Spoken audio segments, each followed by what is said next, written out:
அதாவது எங்களுடைய வாழ்வில் நடந்த கசப்பான அந்த மோசமான நிகழ்வுகளை பற்றி நாங்கள் அதை பற்றி மட்டுமே சிந்தித்து கொண்டிருந்தால் நாங்கள் வாழ்க்கையில் அடுத்த கட்டத்துக்கு செல்ல முடியாது. ஆனால் அதை சிந்திக்க வேண்டும். எப்படி அதை சிந்திக்க வேண்டும் என்றால், இப்படியான விடயம் நடைபெற்றதால் எங்களுடைய வாழ்வில் எவ்வாறான மோசமான நிலைமை ஏற்பட்டுள்ளது, இதனால் நாங்கள் இன்று வரை வருத்தப்பட்டு கொண்டிருக்கிறோம் என்றால் அது ஒரு மாற்றத்தை, அதாவது ஒரு கெட்ட ஒரு உணர்வை எங்களுக்கு ஏற்படுத்தி இருக்கிறது. அதனால் அதை நாங்கள் சிந்தித்து அதிலிருந்து ஒரு பாடத்தை பெற்றுக்கொள்ள வேண்டும்.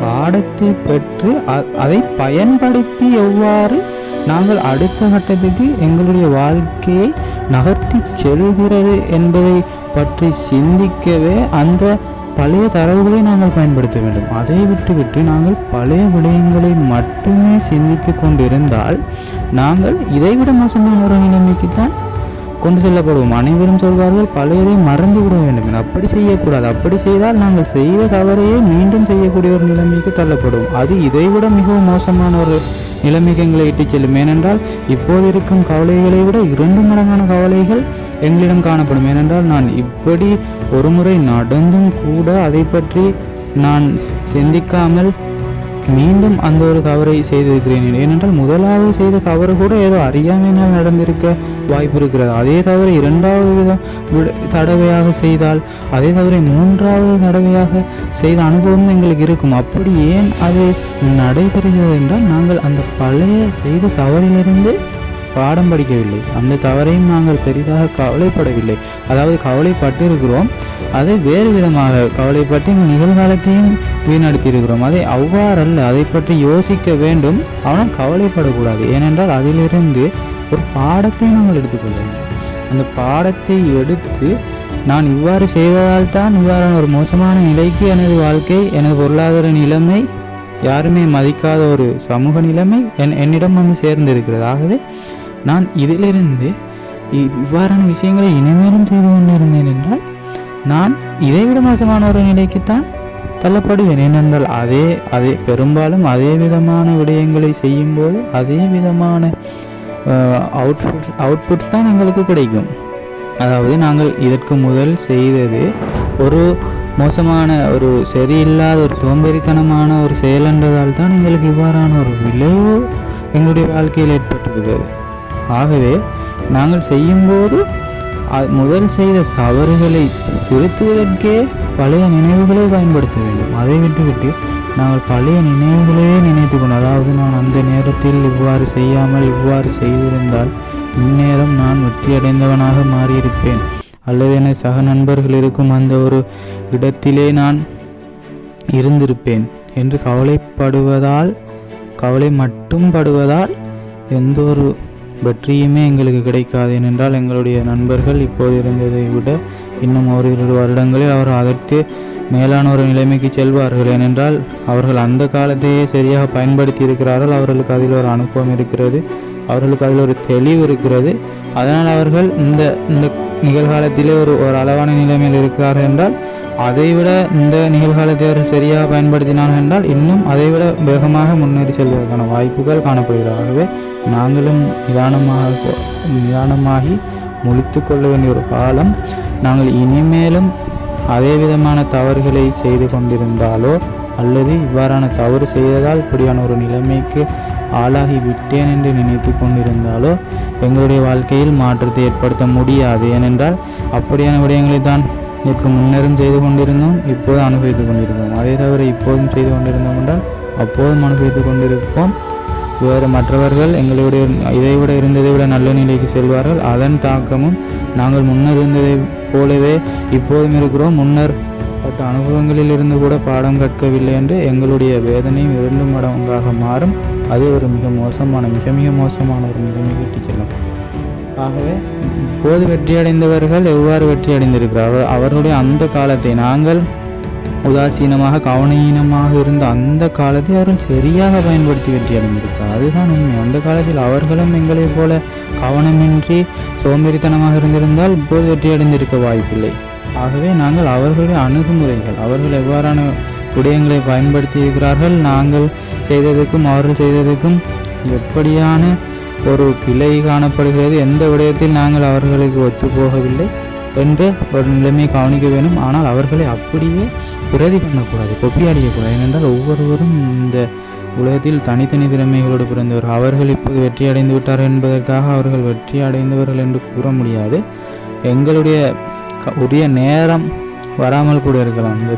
எங்களை இந்த உலகம் வழிப்படுத்துகிறது, அதாவது நாங்கள் வலிமையானவர்களாக மாறிக்கொண்டிருக்கிறோம். அதனால்தான் இந்த தோல்வி. அவர்களுக்கு அந்த ஒரு சிறியதொரு விடயம் போதும். என்ன, சிறிய ஒரு வீட்டை கட்டுவென்றால் சிறிய ஒரு அஸ்திவாரம் ஃபவுண்டேஷன் இருந்தால் அது போதுமானது. ஆனால் பெரிய ஒரு மாளிகை கட்டுவென்றால் சிறிய ஒரு ஃபவுண்டேஷன் போதாது, அதற்கு பெரிய ஒரு ஃபவுண்டேஷன் தேவை. அதற்கு சில காலங்கள் எடுக்கும். சமூகத்தில் உள்ளவர்கள் ஒரே வயது ஒன்றாக படிப்பவர்கள் என்று ஒப்பிட்டு கதைப்பார்கள். அவர்களே பாவம் ஒன்றுமே அறிந்திராத ஒரு அப்பாவி மக்கள். அதனால்தான் அவர்கள் இந்த இப்படியான ஒப்பீடுகளை, அதான் அவர்களுடைய வேலை. அதை நாங்கள் எங்களுடைய மனதில் அதையும் தாக்கமாக எடுத்துக்கொண்டோம் என்றால் இன்னும் பின்னடைவைத்தான் நாங்கள் எதிர்கொள்ள வேண்டி வரும். அவ்வாறான விமர்சனங்கள் எங்களுக்கு எழுகின்றதென்றாலே நாங்கள் ஒரு தனித்துவமான பாதையில் பயணித்து கொண்டிருக்கிறோம். எப்போதுமே மற்றவர்களை பின்பற்றி சென்றவர்கள் வெற்றி அடைந்ததாக, வாழ்வில் பெரிதும் வெற்றி அடைந்தவர்களாக எந்த ஒரு வரலாறுமே இல்லை. எவர்கள் மீது விமர்சனங்களும் வீண் பேச்சுக்களும், இவன் வாழ்க்கையை வீணாக கழித்து கொண்டிருக்கிறான், இவன் போகும் பாதை சரியா பிழையா என்ற நோக்கங்கள், எப்போது இந்த சமூகத்திலிருந்து மாறுபட்ட நிலையில் ஒருத்தன் வாழ்ந்திருக்கிறானோ, நீங்கள் எவருடைய வரலாறு எடுத்து பார்த்தாலும் அவன்தான் வாழ்வில் கடைசியில் ஒரு நல்ல நிலைமைக்கு, அதாவது பெரிய ஒரு சாதனையாளன் என்ற நிலைமைக்கு சென்றிருப்பான். ஆகவே நாங்கள் தோல்விகளை கண்டு பயந்து விடக்கூடாது. நாங்கள் சாதனையாளர்கள். அவர்கள் சாதாரண வாழ்வில் வெற்றி அடைந்திருக்கிறார்கள். நாங்கள் இப்போது ஒரு தற்காலிகமான ஒரு தோல்வியைத்தான் தழுவி இருக்கிறோம். அதுதான் உண்மை. ஏனென்றால் வெற்றியோ தோல்வியோ யாருக்கும் நிரந்தரமில்லை. ஆகவே நாங்கள் அவர்கள் இப்போது இந்த நிலைமையில் இருக்கிறார்கள், நாங்கள் இந்த நிலைமையில் இருக்கிறோம். ஆனால் நாங்கள் அவர்களையும் முந்திக்கொண்டு ஒரு தலைவராக மாற வேண்டும் என்றால் எங்களுடைய பிழைகளையும் பார்க்க வேண்டும், அவர்களுடைய அந்த வாழ்க்கை முறையையும் பார்க்க வேண்டும். அவர்கள் செய்தது போல் செய்யாமல் 2 மடங்கு 3 மடங்கு வேகமாகவும் வித்தியாசமாகவும் செய்வதால் நாங்கள் ஒரு சாதனையாளராக மாறுவோம். ஏனென்றால் எங்களுக்கே தெரியும், நிறைய விஞ்ஞானிகளாக இருக்கட்டும், கண்டுபிடிப்பாளர்களாக இருக்கட்டும், அனைவருமே இந்த சூழலுக்கு ஒத்து போகாதவர்கள். ஏதோ ஒரு சிறு வயதிலோ நடுவயதிலோ பாடசாலை கல்வி முறைக்கு பொருந்தாதவர்களாக இருப்பார்கள். பாடசாலையிலிருந்து இடையில் விலக்கப்பட்டவர்களாக இருப்பார்கள். பாடசாலையிலிருந்து இவனை வைத்துக் கொள்ள முடியாது, இவர் பைத்தியகாரத்தனமான ஒரு மாணவனாக இருக்கிறான் என்று விமர்சிக்கப்பட்ட மாணவர்கள் கூட கடந்த காலங்களில், முன்னைய காலங்களில் பெரிய அளவிலான கண்டுபிடிப்பாளர்களாகவும் விஞ்ஞானிகளாகவும் இன்று வரை உலகம் போற்றக்கூடியவர்களாகவும் வாழ்ந்து கொண்டிருக்கிறார். ஆகவே எல்லாருடைய வாழ்க்கைக்கும் ஒரு திட்டம் இருக்கிறது. யாருமே இந்த உலகில் வீணானவர்கள் இல்லை. அவர்களுக்குரிய நேரம் வரும்போது அவர்கள் வெற்றி அடைவார்கள். ஆனால் சிலருக்கு காலதாமதமாகலாம். ஏனென்றால் பெரிய வெற்றிகள், பெரிய விடயங்களை இந்த உலகில் ஒருவருக்கு நாம் ஒப்படைக்கும் போது சாதாரண ஒரு மனிதருக்கு, அதாவது சிறு தோல்வியை கண்டு கூட பயந்து ஓடக்கூடிய, எதுக்குமே துணிச்சல் இல்லாத ஒருவரிடம் நாங்கள் பெரிய விடயங்களை ஒப்படைத்தால் பிரச்சனைகள் வரும்போது அந்த விடயத்துக்கு பாதுகாப்பில்லை. அவர் விட்டு பயந்து ஓடி விடுவார். எவன் ஒருவன் தோல்வியை கண்டு அஞ்சாமல், விமர்சனங்களை கண்டு பயப்படாமல், எவனொருவன் தைரியமாக நான் செய்வது எனக்கு சரி, நான் செய்வேன் என்ற உறுதியாக இருக்கிறானோ, அவன் எவ்வளவு பெரிய விடயத்தை ஒப்படைத்தாலும், காலப்போக்கில் எந்த பெரிய பிரச்சனை வந்தாலும், அந்த பிரச்சனை எந்த மட்டத்துக்கு சென்றாலும், அவனுக்கு முன் எவ்வளவு பலமான ஒரு வீரன் நின்றாலும், அவனுக்கு இதில் வெற்றியே கிடைக்காது என்ற ஒரு தெளிவான ஒரு பாதை கூட தெரிந்தாலும் இறுதி வரை நின்று போராடுவான். அதுதான் வெற்றிக்கு முதலாவது படி. எவனொருவன் பயந்து ஒரு விடயத்தை நடப்பதற்கு முன்னே இதில் என்னால் முடியாது என்று ஓடுகிறானோ அவன் சாதாரண மனிதன். அவனுடைய வாழ்க்கையில் கஷ்டங்களை பார்க்காதவன். எவனொருவன் கஷ்டங்களை பார்த்து, அவன் தோல்விகளை சந்தித்து, அவமானங்களை சந்தித்து, எவன் தன்னுடைய வாழ்க்கையில் அடிபட்டு ஒரு கஷ்டமான நிலையிலிருந்து மேலே வருகிறானோ, அவன் வாழ்க்கையில் எந்த நிலைமைக்கு சென்றாலும், எந்த பொறுப்புகளை அவனுக்கு வழங்கினாலும் அவனுக்கு தெரியும், அவன் நிற்பான், அவன்தான் தேவை. ஆகவே நாங்கள் தோல்வி அடைகிறோம் என்றால் நீங்கள் சந்தோஷம் அடைய வேண்டும். ஏனென்றால் எங்களை இந்த உலகம் வழிபடுத்துகிறது. எங்களுக்கு ஒரு மிகச்சிறந்த ஒரு விடயத்தை தருவதற்கு காத்து கொண்டிருக்கிறது.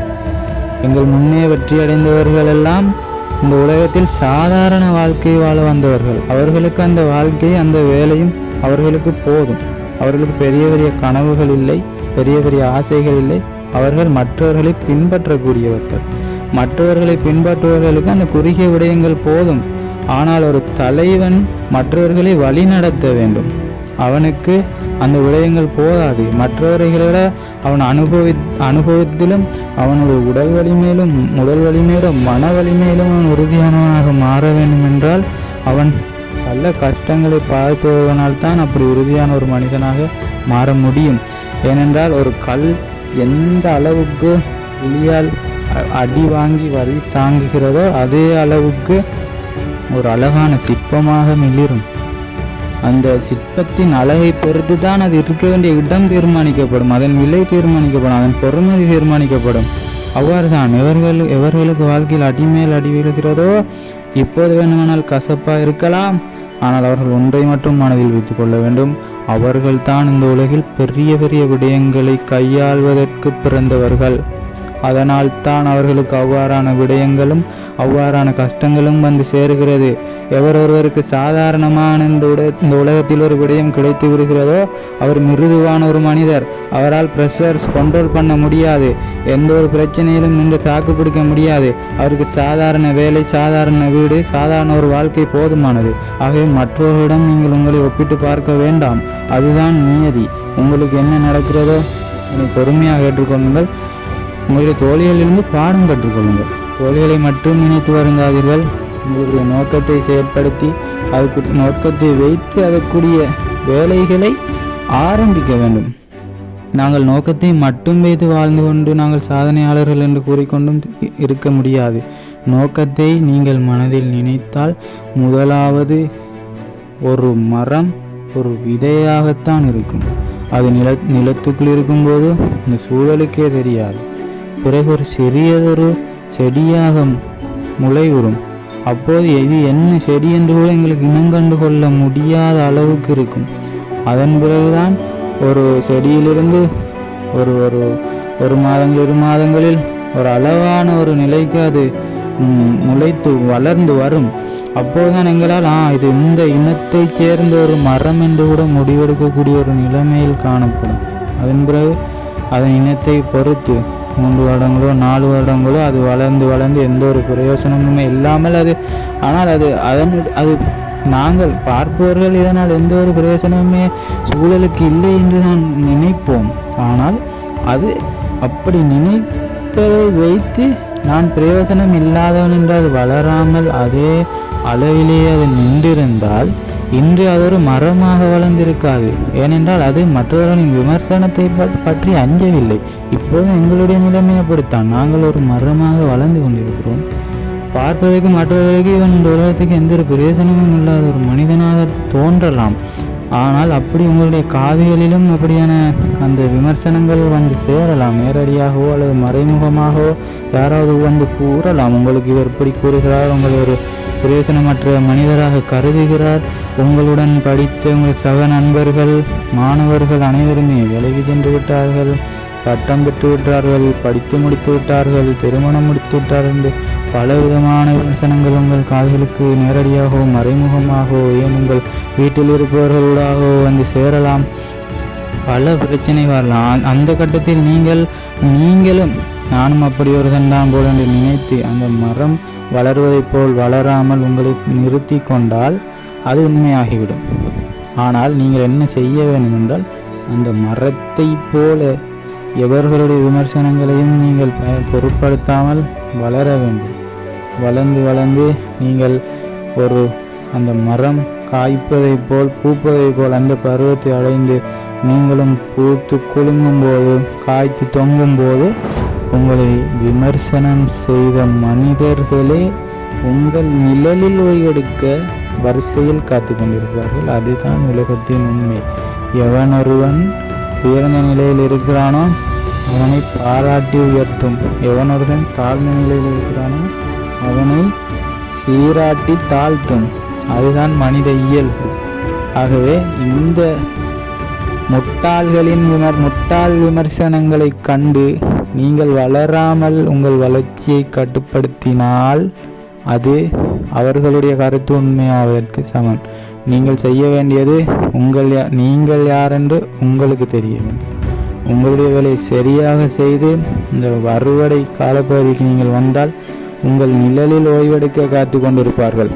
உங்களுக்கு விமர்சனம் கூறியவன் கூட உங்களிடம் வந்து சேர வேண்டும் என்று மாற்று கருத்து போட்டு கொண்டு வருவான். எனக்கு அப்போதே ஆழ்மனதிற்கு ஒன்று பட்டது, இவன் இவ்வளவு முயற்சியாளனாக இருக்கிறான் என்றால் ஒரு நாளில் வெற்றி பெறுவான் என்று. இருந்தாலும் அது பொய். அவன் அப்போது பேசியதுதான் உண்மை முகம். இது பயத்தால் வெளிப்படும் வார்த்தை. அப்போது பழி வாங்குவதும் சேர்த்துக்கொள்வதும் அது உங்களை பொறுத்தது. ஆனால் இப்போது செய்ய வேண்டியது நீங்கள் போராடுவதுதான். ஆகவே தொடர்ந்து போராடுங்கள், வெற்றி நாங்கள்.